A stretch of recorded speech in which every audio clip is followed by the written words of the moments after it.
عزيزي، رأس المال مو مهم، المهم التحكم بالمشاعر ومراقبة حركة السوق ومعرفة الدعم والمقاومات والمقاومات ومراقبة الأخبار وعدم الطمع ووضع الستوب والتوب كل اختصار اخوي العزيز حتى نكون واقعيين. ماكو شيء اسمه بالبورصه انه راس المال مو مهم، راس المال هو اهم شيء، لان هو راس المال كل ما يكبر كل ما راح يزيد ربحك. بس انا فهمت قصدك انه انت ما تفكر براس المال حاليا، تفكر شلون تتحكم مشاعرك، تفكر شلون تقدر تسيطر على استراتيجيه واحده، تلتزم بالسيستم مالتك، شلون تقدر تتغلب على الطمع والمشاعر السلبيه بالمجال. يلا بذاك الوقت تفكر براس المال، صح 100% وياك انا.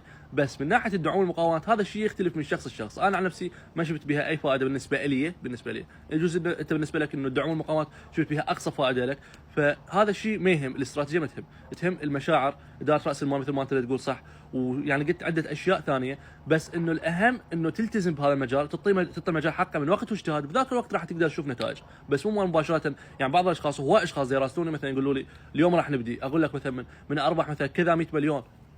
والله هبطت، والله العظيم شنو هذا؟ يعني اول مره اشوف بزونه جت ضربت رجلي. المهم انه من اربح كذا مبلغ كبير، شلون اقدر اسحبه مره واحده؟ ما اواجه مشاكل انه من اسحبه مبلغ كلش كبير. يعني يفكر بشيء كلش بعيد عن المستوى مالته وعن المرحله اللي هو حاليا بها.